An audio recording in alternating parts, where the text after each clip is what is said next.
Good evening, ladies and gentlemen. It is a fine night tonight, Saturday night, and tonight we are chatting to Billy Bob Thornton and JD Andrew of the Boxmasters. J-Mac, how good are the Boxmasters? It was a really good interview. This was a pre-recorded interview, by the way. It's not going out live. This episode is, but the interview is pre-recorded. We are here at the beginning, and we'll be there at the end, just to spoil it. But no, I still can't believe we got to say that we interviewed Billy Bob Thornton. Do you know what I mean? thought you were going to say JD Andrews. Of course, the both of them were a great interview, yeah. but Billy Bob Thornton, man, I mean, legend in so many ways. So it was cool to get to talk to him, and he was an absolute sweetheart. The both of them were. Absolutely. So a pleasure of an interview from start to finish.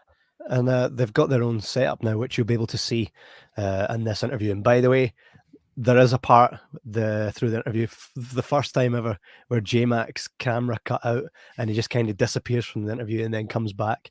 It's one of those things, right? Of course, if you're going to have one of the biggest interviews that you'll ever have, and of course, it happened to me. It would never happen to you. It happened to me. I'm just biggest fan, you know what I mean? And then it goes. I couldn't believe it. Then when I came back, I was using my old webcam. Hey, look, augmented orb splitter. That's a fine picture you've got there. Jesus, what is that? And C. Matthewman came in. Hey there, cool cats and kittens. Craig Matthewman done the Boxmasters logo. You can see there at the bottom. As always, make sure to check out his Instagram and Facebook and Twitter. Just C. Matthewman, 2 T's. Go ahead and check it out. The guy does incredible work, incredible artwork. Give him a little follow. And also, if you want him to do any work for you, just don't pay him an exposure. Stephen Thompson, how goes it? It's great to have you in tonight. Stego, the man himself, Cody Ray Debian. Hey, how are you doing, big man? Hey, man. Hope you're doing well, buddy. Need to catch up soon. And there she is, Janice Marie Faust says, "Hey guys, hi Janice. Really looking forward for you guys to see this interview. We recorded this Thursday night, and it was really cool. This was before my throat got proper bad, but you do sound bad, man. I feel bad for making you do this tonight. Making me not, mate. You couldn't hold me back. You couldn't hold me back. No, you can't hold you back, man. You're like the 300. The 300. So get this right. We had a Dull Boy on recently. It was the first of our first few music episodes where we're chatting about. I mean, J-Mac and I do love music. This is primarily a movies podcast, but the guys are going out on tour, so we thought, we'll have them on the show, talk about the new up and coming album, which is called Help, I'm Alive, and that'll be out on the 15th of April 2022. And you can see here a full list of tour dates. Now that's some tour. This is a band that really want to go out and play for you guys. So if you're in that area, can we play a wee game just for a second, Kevin? Can you see if you can, like, obviously you've got the basically abbreviation for each state at the end of every city, right? So you've got Phoenix, AZ. What's AZ? Arizona. Cool. Right. I want to do that with a few just to see if you know them all. Go for it. Right? Go for it. Atlanta. Georgia. Nice one. Hopkinsville. Where is that? Let me just have a look at it. The 6th of April. At least give me the... No, sorry, the 4th of June. This is the American days. 4th of June, 604. Let me just try and find it. Or can you give me the abbreviations, no? I could do that. That'd be easier, eh? I go for it. Go for it. KY. Massachusetts. I know that's what you wanted, J-Mac. I knew that's what you wanted, so I gave it to you. KY. Massachusetts. I'm getting that on a t-shirt. Massachusetts. Where are you from? I'm from Hopkinsville, Massachusetts. I knew you wanted something like that. Where's the best fried chicken from? Kentucky, right, Stego. Aye, so guys, get tickets if you're in the area. I know that our UK audience are not going to be able to get tickets unless they really want to go over to the States. But if you're in America and you want to check out one of those dates, I would advise you do. I've seen a lot of their online stuff, them playing live, and it looks class. We did talk about them coming to the UK, and if they do come to the UK, which they were initially planned to before everything went crazy, but when they do come to the UK, 2019, I think they were planning on Yeah, coming over. yeah. It might have been 2020, but they had dates booked all over Europe and the UK. So it's a shame.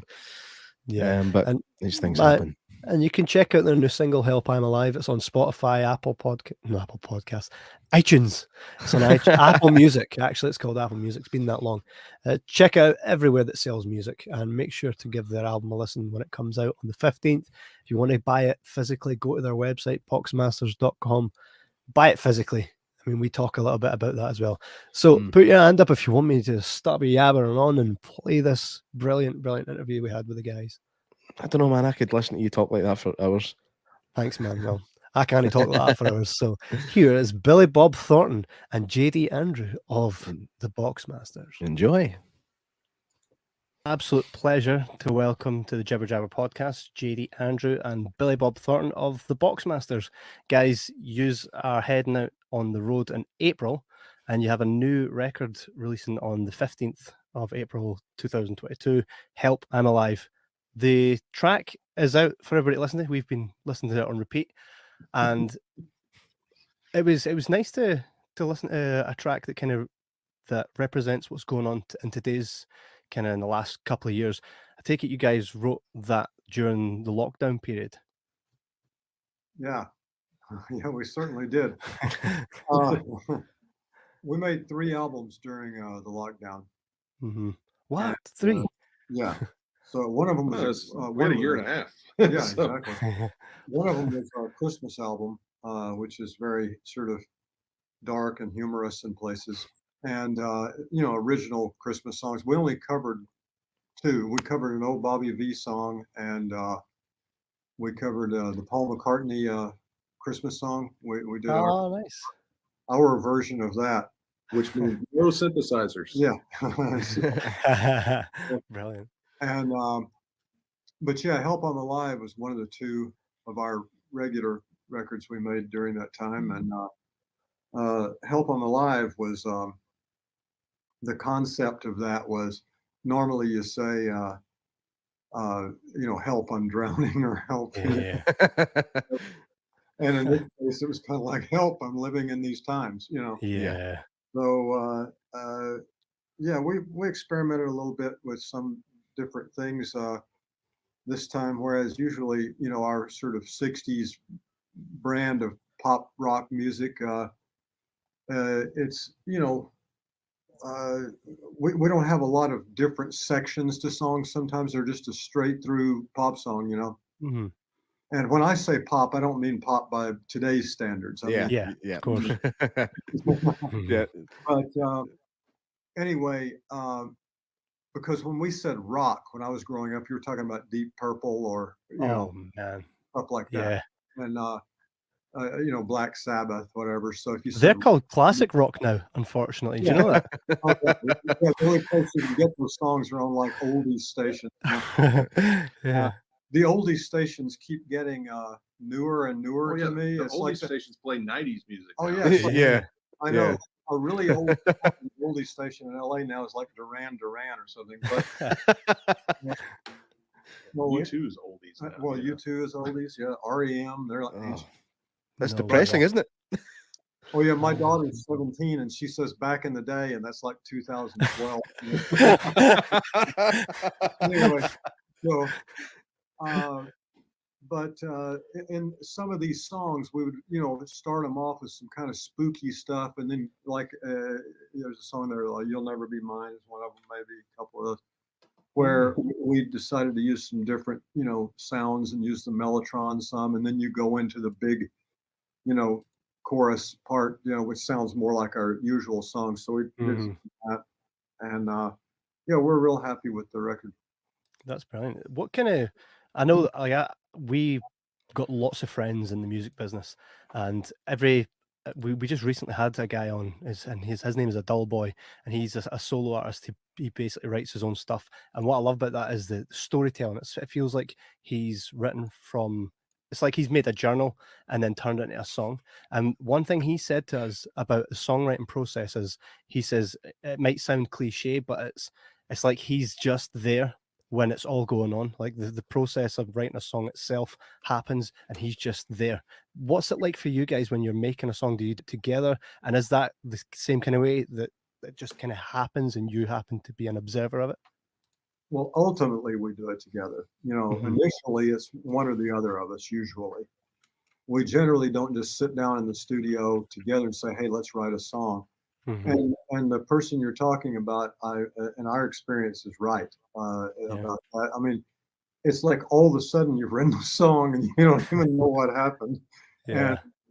And with us, it generally starts out with a melody and a line or two for either a chorus or a verse, or something. And the bridge or the middle eight, usually comes last for us. We that's when we try to get fancy. Yeah, we get fancier on let's those. put all the other chords we know. Yeah, exactly. I think middle eight works. I really enjoy a good song. You don't really, especially, I don't know what it's like over in America, but in the UK, what our radio stations are flooded with now is just the same line sang over and over again. It's about shaking your ass or something, just nothing with real substance. It really isn't. And it's a shame because I class myself as someone that really enjoys real music, something with substance. And when I hear say a new song that comes out from maybe an artist or a band, and they go to the effort to doing a middle eight, it's kind of a lost thing now, isn't it? And well, I don't know what is that like that over there in the US? Is your like mainstream radio filled with all that? Well, first of all, the idea. I don't listen to it. Yeah, I don't. I have to, because when I'm I go for drives with my daughter, and she's got the pop station on, so I hear a lot of that. But you know what's funny is that we were influenced by so many types of people in the 60s and 70s, Yeah. And so that's always going to sneak into what you do. And with us, it doesn't sneak in, it hits you in the face. But, our influences are everything from the Southern California stuff of the 60s, like the Beach Boys or the Byrds, people like that. But we're also huge British Invasion fans. So we're really probably more influenced by Southern California of the 60s and the British Invasion and the Memphis sound of the 60s, like the Box Tops and people, Big Star, people like that, the New Fellas. And so our music is really just us doing our version of that, we always loved it when we would hear the Beatles or the Dave Clark Five, or whoever it was, talking about the middle eight, and they'll have because we always said bridge here, but really to us a middle eight was a different section that only happens once. Yeah. You know what I mean? Whereas you can have a verse, a pre-chorus, or the bridge, and then the chorus, but then 3/4 of the way through the song, right before the solo or something, you have this one section of 8 bars that only happens once. And where everybody thinks the song's changed. Exactly. And the Beatles did that a lot. And if you ever listen to Peter Asher's thing on the Beatles channel, he goes into a lot of that about their songwriting. Of course, McCartney lived at his house because he was seeing his sister, you know what I mean? It's a good reason to live in somebody's house. Yeah. So what in the new record when it drops, what's your both JD and Billy Bob, what is your favorite track from the new record individually? Wow. They look at each other. Honestly, it's like, you have to remember which one, what songs are on this record. So what happens when you like 3 albums at the one go? Yeah, we've we're sitting in our studio, which we just kind of opened up for ourselves last fall, and so we've only had it a few months, but we've cranked out between 25 and 30 songs already for the next few projects. So we're putting together 13 of them, and we're going to mix that next week before we start rehearsals. So it's like remembering what we did like a year and a half ago now. It's like, oh man, I know Golden Hour is the first song. I know we play I Got a Girl and Help, and You'll Never Be Mine. You'll Never Be Mine and the shows. Well, I'll tell you this. There's a song called If I Had Wings that's on the record, and it has kind of a bittersweet thing to it because that was a song that we were in the studio recording, and I got a call that one of my best friends from growing up committed suicide. Oh, And sorry to so, hear that.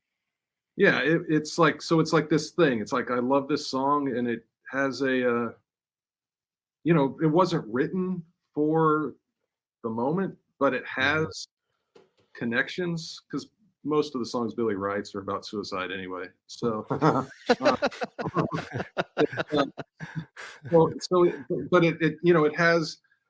it has things that make me think that it's like somehow it was connected to his passing, and so and it's just one of those songs that's like I'll always kind of remember like that day, and how where if I would have been sitting at home, who knows, what kind of horrible depression I would have went into. But I was in the studio and I couldn't wallow in self pity or anything like that. It's good that you had that to bounce back on. I mean, it's always something that's it's always going to be a song that lives in memory of my friends. So I think music is kind of like a universal language for everyone. Anytime you're feeling a specific way, you can put a song on. Or have you ever just been going about your day and then a song comes on that takes you right back to 20 years ago or whatever, at a specific time, like you say, where you were doing something or something happened, and that specific song, even if the song doesn't relate to what happened, but you remember hearing that at that time, it can create a special feeling for you. That's why I think music today is so underrated, and how it's actually, it's like not a drug, but it's something that would definitely aid someone with mental health issues or whatever. I just think music is more than just something you listen to. I'm sure you guys would agree with that. Absolutely. Yeah. So when you were both young, so you obviously these are musicians, people that are doing it, right? So when you were young, what was the first record that you put on and went, this is why I want to do it, for both of you? Well, for me, it was my mother had a record player, and the kind that you put 5 or 6 LPs on, and when one's done, it drops. Yeah. Play that at night across the hall, and I would hear her music as I was going to sleep. So she played a lot of sort of, I guess you'd call it not torch songs. It was like country music, but not really. It was like Ray Price and Jim Reeves, and sort of the crooners of the country world. So I heard a lot of that stuff. But my mother gave me my first album. She said, "You can have this because you've already worn it out anyway." She gave me the soundtrack album to King Creole by Elvis. Okay. Wow. And that song, King Creole, was like, that's pretty cool. And so I would say that's probably the first song that made me want to do it. But then, of course, when the Beatles came on Ed Sullivan, that was when we all said, just like everyone on earth. Yeah. Boy, I'd like to do this. And I'll tell you something funny. The first time I ever saw a picture of the Beatles, because over here we got the fan magazines before they got here, so there was a big sort of hype before they ever showed up. And I was a little kid. I was 8 years old. But 8-year-olds were different then. We already had hair on our chest. And so that whole thing, I mean, it's just a funny little aside, that I didn't know anything about instruments or anything like that, or brands at the time.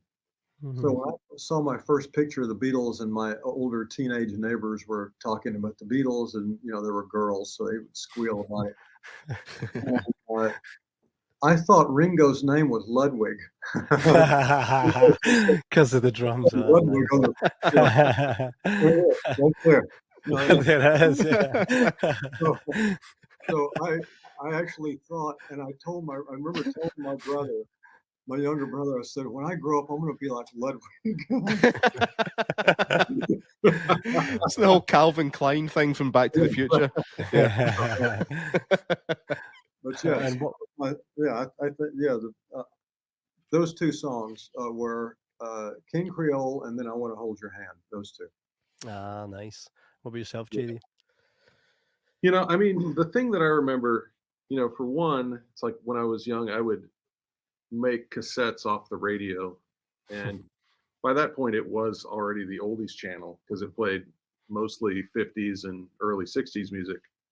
And but also, you know, I had a plastic, I think Fisher Price record player that I played stuff on. But the thing that I loved was I was a huge Chipmunks fan, and like they had like a Beatlesy kind of record. I don't think it was all, but it was like a British Invasion Chipmunks record, and I had that one for sure because I got all my records this past holiday, Christmas time, and brought them all back home and put them on my shelf with all the vinyl I've got now. And I found that record, and it's like, I can't. I'm scared to put it on because it's so gross, it's so worn out that I'm worried that it'll destroy my needle on my record player. There was 2 or 3 Chipmunks records that I had, and it was really the stuff that I just wore out. And I can't tell you why, but it was, you know, I guess it was like the 70s version of like Kids Bop Kids, where they redo the current pop songs, except, you know, and they do them for kids. Well, the Chipmunks for me was doing pop songs in a way that I enjoyed it. And so, you know, it's like those songs, they're still the songs that I love. It's still the British Invasion songs. And, you know. I love that term, the British Invasion. We just call it music. Yeah. Yeah, for us, like, you know, y'all are those guys, you know. The Chipmunks are, I'm pretty sure that the Chipmunks albums still come out every now and again. It still is a thing, so it's not that weird.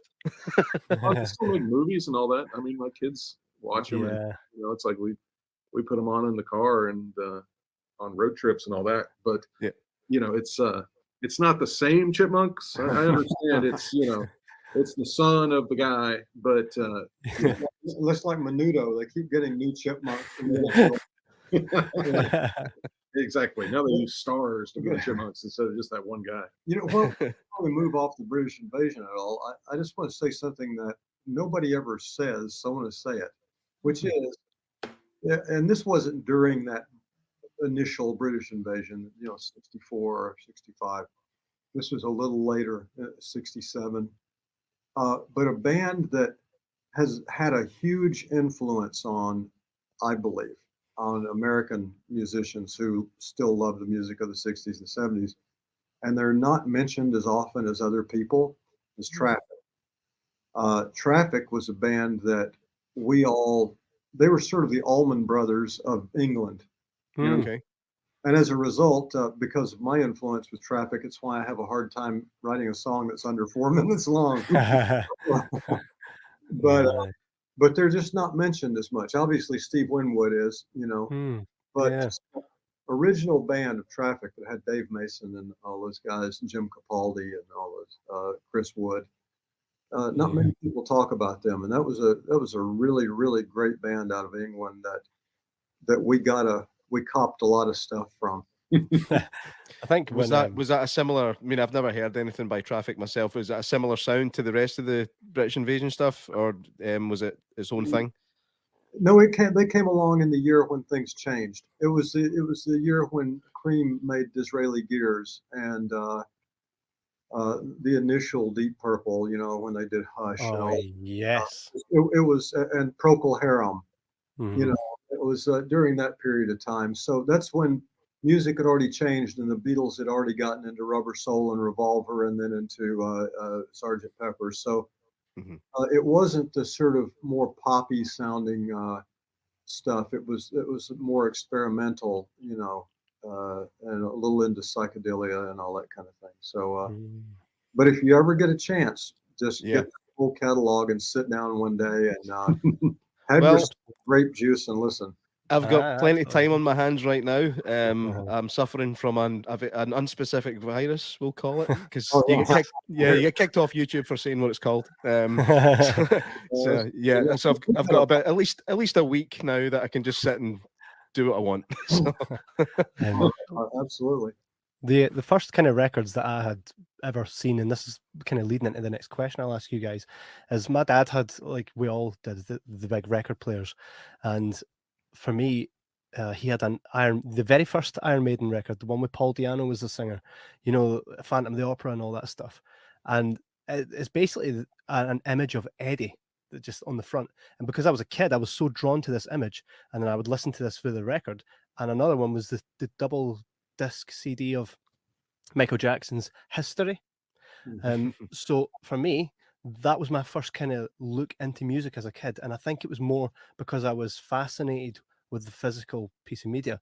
Now, that's something that we've kind of lost over the last 20 years or so coming on now. Basically, the world's changed, and now music isn't distributed the same way. But you guys will know this yourselves, that you can still put music out, but only your real diehard fans are going to physically buy it. Do you guys love the physical music? Oh, absolutely. I mean, you know, we went, you know, several years without making a vinyl copy of our records, and it's, you know, we didn't really have the connections to do it. Plus, we were putting out some of the stuff on our own record and or record label, and or with this one guy, and you know, he just didn't quite have the funds to you know, put out a vinyl every time. But these days, you know, the last 4 or 5 records, you know, we've made sure to do vinyl because people do buy them, and you know, having a signed copy of a vinyl is way more exciting than having a signed copy of a CD. And a lot of people will buy the CD and the vinyl because they're just going to put the vinyl on their wall or their shelf and, you know, keep it as a collectible. Yeah. Or you know, and they'll play the CD in their car or something. So, you know, we like to have all that stuff because, you know, it's a whole different thing. You know, once we heard, you know, our record Spec was, I think, the first one we started doing vinyl again. And that was like 2018, 2017, one of those. But we pressed that one on vinyl, and it's like sitting down listening to it. It's like, oh, this is what listening to our music is supposed to sound and feel like. Completely different. You lose all that kind of rough high end stuff. You know, it's just, it goes away, and it just makes everything sound natural. And it's unless you're sitting and experience it, you don't know what music's actually supposed to sound like. It's really, really eye-opening, you know, especially listening to your own stuff that you've listened to for hours and thousands of times. You listen to these songs, to then sit down and listen to it kind of in a whole different way is really eye-opening. And then it's like, oh, I want to hear everything that we've ever done like this, because it's just completely different. Well, plus we grew up listening to music that way, so it's already in you. Well, so you can't, unless what you're doing sounds like what you grew up with, you feel like there's something missing, you know. And that's true. With everything, I think like, see, for me, the sound of the needle first touching the record, it never gets old. I love that sound. They do have digital record players now where it's a laser, and it's just like, well, that's just a big CD player. That's not a record player. So you need to have the contact, need to have that big crunch when you first put it on. Thing is, as well, though, like, it used to be such an experience for me when I was listening to music I would put on, and I grew up in the CD era, so vinyls hadn't completely gone away, but they hadn't either come back, so we were full on in the CD era, and I would go and buy a Deep Purple record. Perfect Strangers was one I know that I really enjoyed, and that was when they came back after years of not being together. And see, just when you put the CD in and you're listening to the music, but then you're also taking a journey through their notes. They're going and seeing all the pictures that because the internet everything wasn't as accessible back then, right? You couldn't just go on YouTube and type in and get all the interviews. You'd have to wait and see them on TV. And when would you find that?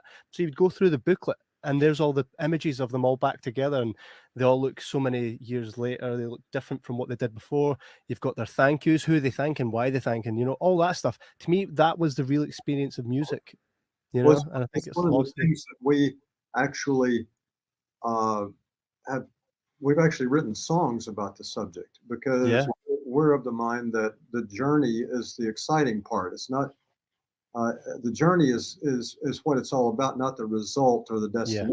It's the journey. So like I said, we've written songs. We actually wrote a whole rock opera about that subject that we put out yet, because when we talk to the record label and say, hey, we have a 75-minute rock opera, they're like the downfall of society, and not exactly what they're looking for at the moment. Yeah. Anyway, so the internet is evil. Oh yeah, exactly. Yeah, it's this 21st century attention span is terrible. Yeah. Absolutely. I mean, and that's the thing about it is, like JD said, you want to, have that physical thing, because I want to feel like I have to do something in order to hear music. I don't want to just click a button on my phone and hear it. I'd rather have to take something out of a sleeve, put it on something, and listen to it, even if it's a CD. To this day, and he'll tell you this, to this day, I take a Discman and a bag full of CDs with me in the tool case. Wow. On an airplane. And so, I mean, I've got one of those little sleeves where you can put just a CD in there, but I'll take the jewel cases with me. Yeah. Records that I've already read everything on them. I've already listened to it a million times. But I'll be on an airplane and I'll open up a CD, pull it out, and people are looking at me. I'll sit there and read the booklet, and listen to, whatever it is. Yeah. I actually will have, there'll be like a 10, 11-year-old kid on a plane sometimes who will poke their mother and want to know what the hell that is, And but it really is about it's like, and this is going to sound really like an old guy, but I taught my daughter that she understands it actually, which is great, because she wants to be a writer, or is a writer. And I said, look, sometimes it's not as cool to see a tree and go, hey, I wonder what kind of tree that is, and then take a snapshot of it and put it into the X37 program or whatever that tells you what a tree is instantly. Yeah. I said, sometimes it's better to wonder, because wonder is what creates the stuff in our imagination. And so those things go hand in hand. So to be a writer, you want imagination. Imagination, if everything's just given to you, you forget it anyway. Yeah. Like, I can look up anything I want to about George Washington right now, and I won't remember shit about it tomorrow. But if I went to a library, if I got on my bicycle, went in there and asked some old lady with blue hair, where's the George Washington books? And they're over there, and then you go look through them and sit at a table and thumb through it till you find the stuff you want. You remember it because you did some work for it. Yeah. I mean, the fact of the matter is, who the hell wants to watch Lawrence of Arabia on a telephone? It's true. I mean, this whole, it's the internet and the mobile technology is great in so many ways, but it's ruined so many things as well. Obviously, the physical media of music and even movies as well. But for me, it's sitting having a debate with a friend in a pub. It's like if you might disagree, but then somebody will just Google it. Okay, that's the end of the debate. The fun is over. No, it's time to get back to arguing properly again instead of just Googling stuff. Well, I mean, look, if you fall in a well and you look and you got one bar, you're like, thank God, Yeah, exactly. It's got its uses, but it goes too far. Yeah, I totally agree with that. So we've got quite a few questions here. When we had put out that you guys were coming on, a few of our audience and your audience got in contact with a few different questions. So I'll just kind of quick fire that for you. So Heather Dow asks, what are your favorite musical genres to listen to in your own time? And is there any really you dislike for both of you? I mean, honestly, we're pretty eclectic. We go from, the really 60s pop music to this last week we discovered this band called the Flat Earth Society out of Belgium. That is Okay. just, it's jazz, and it's like, you know, like Zappa inspired jazz, and especially Billy's a huge Zappa fan, Zappa head, or I don't know what they call him, Zappa stash. It's like just really, you know, like stuff that we could never play. But, you know, we love to listen to, you know, things like that, because everything that you take in, you know, somehow comes out of you. And so, you know, it's like, but, you know, so, you know, and, you know, like we've got kids, so we listen to, you know, the Sing soundtrack, or Taylor Swift, or Encanto. We don't talk about Bruno. Oh man. Encanto is my son's favorite film just now. So yeah, we're having to endure that quite a lot.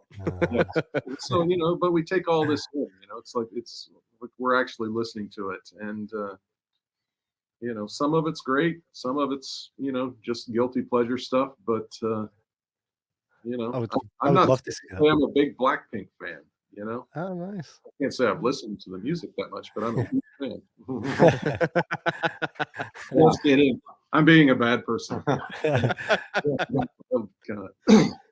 would be great to see the Boxmasters cover Encanto. I mean, you guys fire out that many. Hey, and that you could proper strip it back and do it whichever way you want.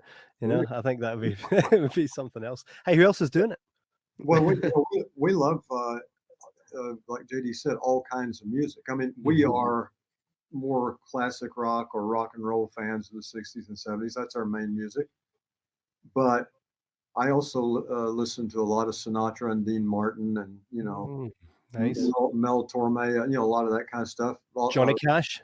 Johnny Cash, yeah. Listen, I mean, old time country, you know, like Johnny Cash, George Jones, Merle Haggard, Hank Williams, Del Reeves, Hank Williams. We listen to all that stuff. So we like jazz, we like classical, we like blues. You know, I'm not as big a blues fan as a lot of people are. Like most rock musicians love the blues, and for me, blues and reggae were two areas where I appreciate it and I love it. But I mean, as I can see what came from that. Yeah. You know what I mean? And I get it.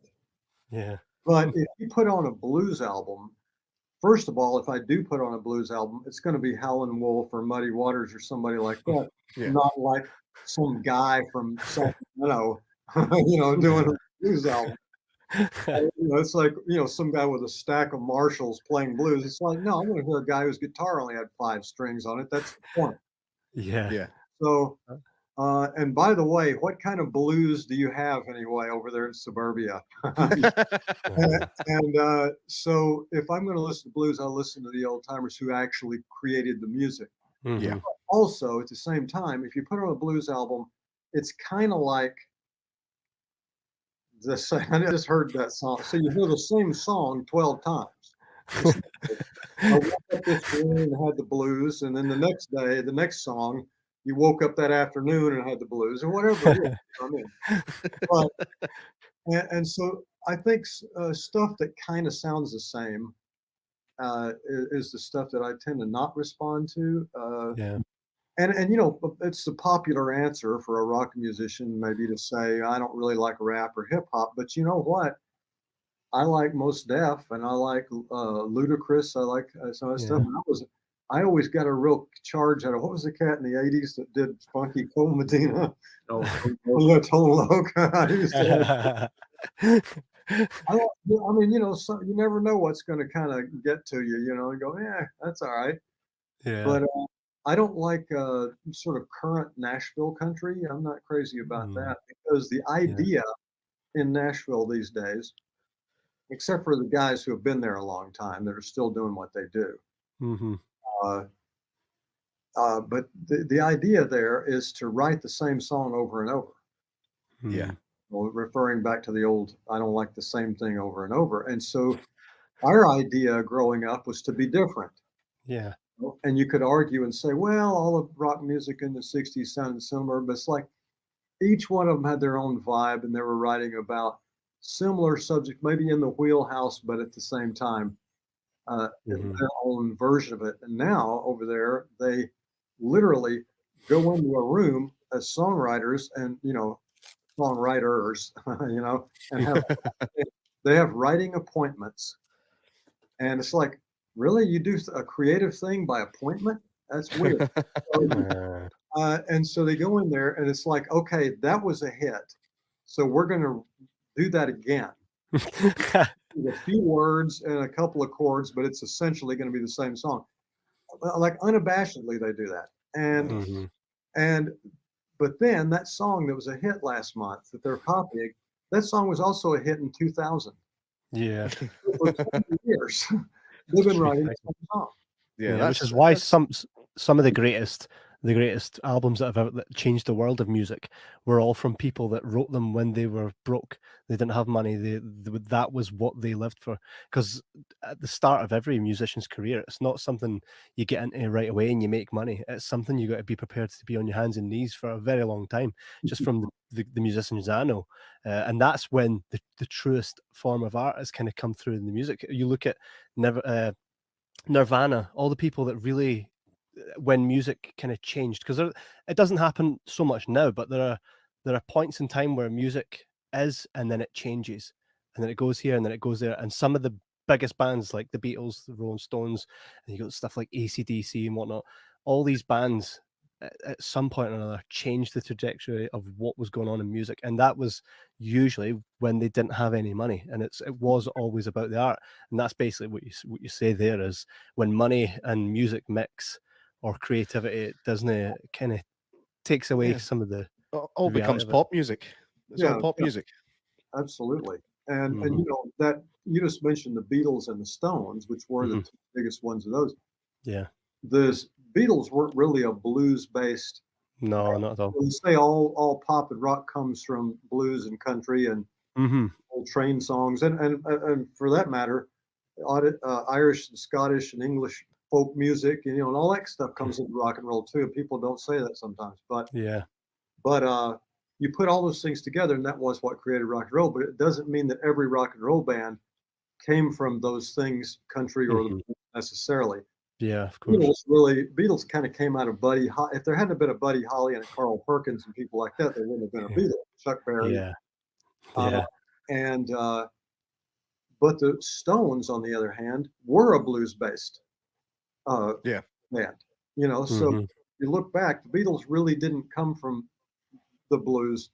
The Stones did. Yeah. It's incredible. I've got another few questions here just from, you've got Coro Jess, who's one of you, a big Boxmasters fan. She says, there was one here, has JD listened to other people's music without ever thinking, I would have mixed that differently? I don't know if that's something, is that a...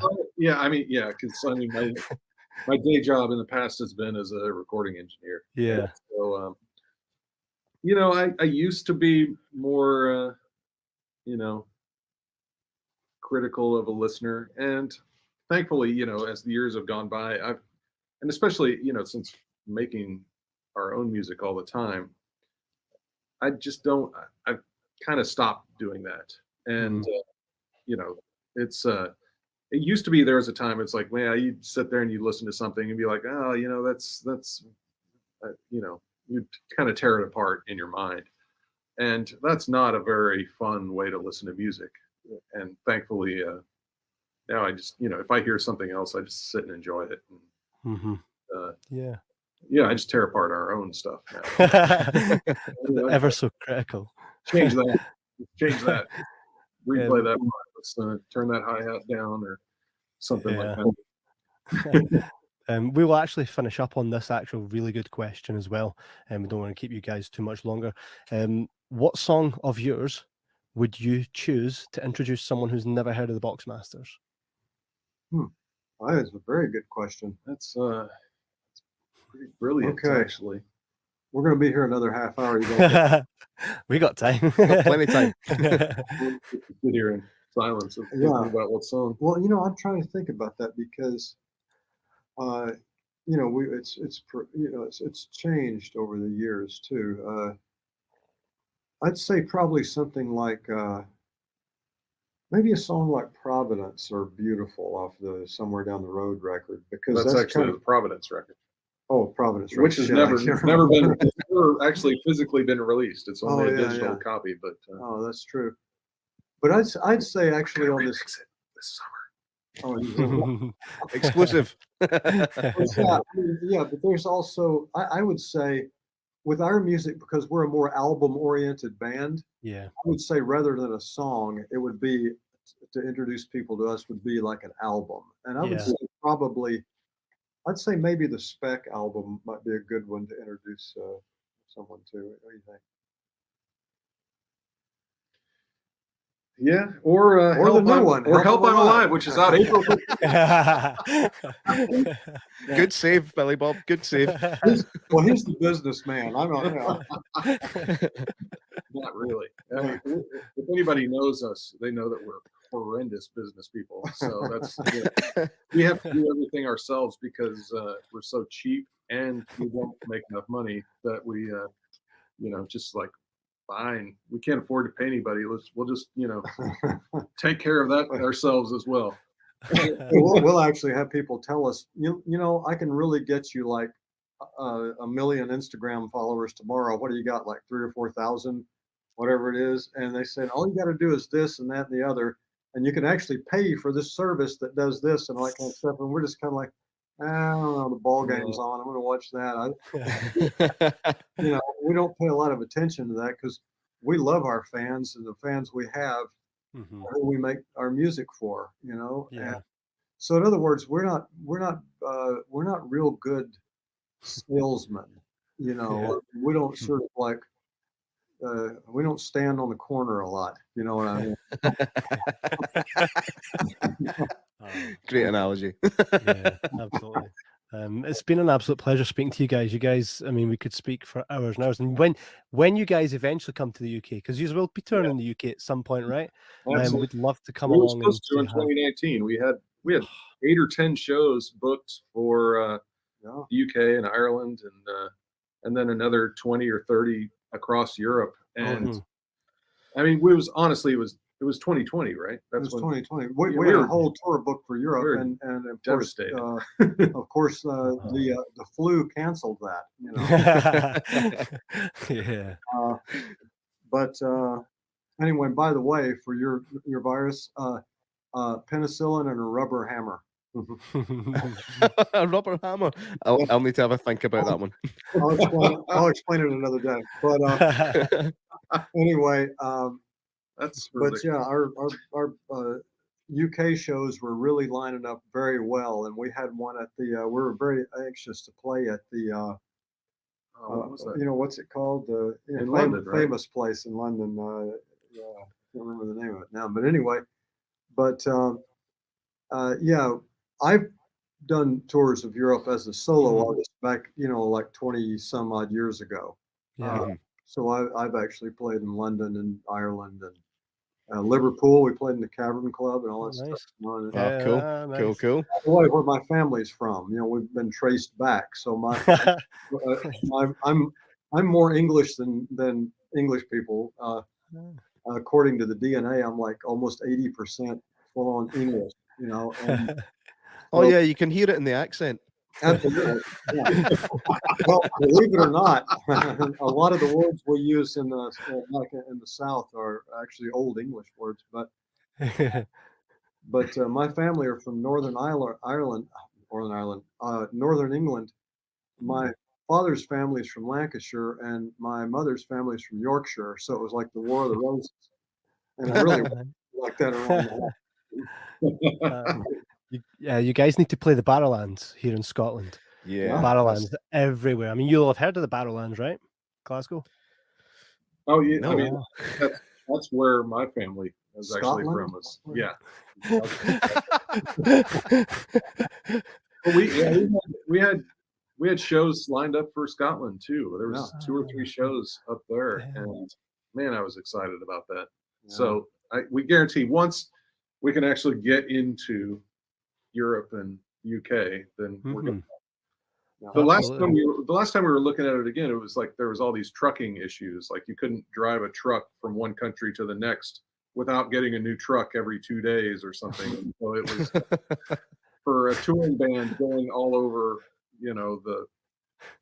all over Europe. It was really a hassle. So I'm not sure if that's been ironed out yet, or if somebody's going to work on it, or they're just going to make it. I'll get right on that. I'll get right on that. Make some trouble. Yeah, absolutely. We definitely will.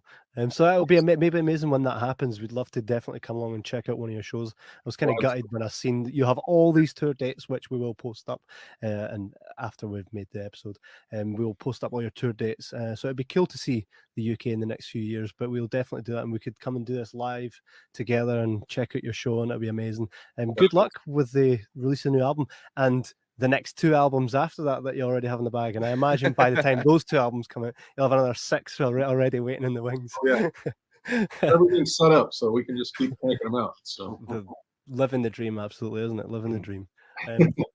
JD and Billy Bob, it's been an absolute pleasure. Thanks very much for coming on our show. You're welcome anytime. Maybe once the record's out and you're promoting the next one, come on, we'll have another chat. But it's been an absolute pleasure. Can't thank you enough, guys. We appreciate it so much. Thanks for having us. Thanks, guys. And there we have it, the Boxmasters interview. And J-Mac can't unmute us because he called me during the break. There it is. See, that's me. Mate, we did that. Hey? We did that. That was amazing. That was pretty cool, man. That was pretty cool. I bet him he was kind of tempted to ask questions as they were talking. Oh, it's not live. Yeah, it's crazy, isn't it? And that was quite a great experience for us to have those guys on the show. And we'll definitely make sure to go and check them out when they come here to the UK. I know that we'll be doing a whip round and saying who's coming with us, and we'll make it a proper Jibber Jabber night with the Boxmasters. And please support the guys by going ahead and checking them out at boxmasters.com, and definitely pre-order and buy their album if you're still a fan of physical media. It's definitely something that you... I'm not sure what the exchange rate is just now, but it's $20 for the CD and $30 for the vinyl. Those are signed, by the way. So it's worth it. I mean, it'd be $30 for the CD would be a good deal for that. So go for it. Boxmasters.com. Absolutely. And by the way, next week we have a really cool episode coming up, and Janice says, I never knew Billy Bob was a musician, so thank you guys for that. Hey, that's one of those things. It's because he's such a pillar in the other world of acting that it sometimes can get lost. But Billy Bob was an artist before he became an actor. You can tell from that. You can tell from the interview as well that he doesn't want to use his acting kudos as a vehicle to drive forward the band's success. It's like they want to do it purely on their own merits. And then you've got to commend that. I mean, how many people will do, for example, a boxing match because they're a YouTuber? How many people just want to? I think we should have a box just as YouTubers and see how many people will pay us for it. I'll make about 30 quid, a Zippo lighter and a chippy. that would be probably the shortest fight in history, man. It'd be like ding ding, and I'd just jump out the ring and go, no! Don't be silly. Don't be silly. Mate, you can squat me. I can barely squat today, a shite. That's funny. Sorry, man. I didn't mean to make you laugh there. I know it hurts. It's all good. It's all good. But it was actually really cool. And the fact that Billy Bob was always an artist before he became an actor. Acting's what he got into. But he was always an artist. And that's what he was first and foremost. He fell into it. I mean, he moved to California to try and get into music, and ended up doing a Titan. Fucking doing films. It's like not just doing films, mate, but owning. I accidentally got into making movies. How does that happen? And being amazing at it, and like one of the absolute best. One of those things, right? He did drop the best ever F-bomb in any movie ever. If anybody doesn't know what I'm talking about, it was Armageddon. Yeah, we love Armageddon, don't we? Remember? Yeah. Brilliant. Janice, go back and check that episode out. Janice says there are quite a few actors who do other things like Jack Black. Hey, all creative people, I think, do so many different things. Like, look at us. We do so many different things. All you guys see is this podcast, but we all do so many different things. Hey, J-Mac. I mean, I'm really good at like folding towels. I so yeah. I just know that's not true. I'm asking your wife. But she mentioned Jack Black there. I mean, but the thing is with Jack Black, I don't think he would ever have relied on his movie career to push Tenacious D forward. I mean, as musicians, man, they guys were amazing. It was a different type of music. And Jack Black, look at that face. He's got that face. I can see it a mile away. But Jack Black has actually got an amazing voice. He's a very good guitarist. Voice. Kyle Gass can play, by the way. He can play. So there's no doubt these guys were good musicians. Would they have been as successful without it? I don't know, but I don't think he used it. I think it happened organically for them. And they're big, huge personalities. C. Matthewman says, "Cracking interview, guys. Cheers, mate." Well, that for us was you can only imagine how that was for us. We can put a pin in this one and say we did that. Yeah, and that's phenomenal for us. Which brings me to my closing statements. Next week, we will be returning the Paranormal Patter, so look out for the announcement of which Scottish something we'll be chatting about, but also a bonus episode for y'all. We speak to Andrew Dominic, the writer and director of the movie Chopper. J-Mac, for those that have never seen Chopper, go and reenact that scene where he comes in and says to the wife and his wee missus that, I'm not going to hurt you and all that, and the mum's screaming and all that, right? You know exactly what I'm asking. Give it to me. Yeah. I can't reenact it. There's nobody here I can headbutt. Just pretend. Come on, you can do it. But no, I can't. You're asking me to do something I can't physically do. J-Mac has just entered the room and his wee missus is crying, right? Speak to the mum. Go. It's okay. I'll deal with it. Yeah, fuck off. Now look what you've done. Your mum's upset. That was that was beating up a woman. C. Matthewman says, just don't reenact the scene where he gets his chopper out. That's all right, man. This frame isn't big enough. The frame isn't big enough for me to zoom. I'm like him. But yeah, so check out the Chopper interview. We've already done that. Sometimes the guests will come on and they're not comfortable going live, or we don't have a long enough time, and the times where we do get to interview them are set on days that are like 2 p.m. because of the time difference and stuff. So we are tied with bringing these guests to you live. Sometimes they'll come live to you like this, sometimes they won't. But if they won't, make sure you're following our social media so that you can get your questions in. And if you submit a question to us, we will make sure to do our best to ask them to these guests. And that's just basically the best we can do in that. I mean, other podcasts charge for that stuff, but we love you guys and would never do that. So just follow us on social media, and that way you'll know when this stuff happens. We just hope that you guys have as much fun watching this as we have making it for you, because it's an absolute blast. I mean, I've said it before. Without this man, I would never be doing this. So thanks again, Kevin, for giving me an experience, and thanks to everybody that made this possible. The fact that we're still going, man, is impressive. It's perseverance, and it's a mixture of perseverance and moderate success. But gotta love it.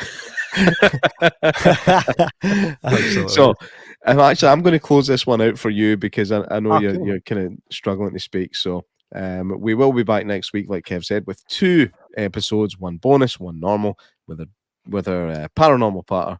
And make sure you tune in for all. It'll all be on our social media. You'll find us on Facebook, Instagram, Twitter. We're all over the place. The same places you find everybody else. Look for Jibber Jabber Podcast. And thank you for tuning in tonight. It has been a blast, and we'll see you on the next one. Absolutely. Cheery guys. bubbles. Thanks, everyone. Take it easy, guys.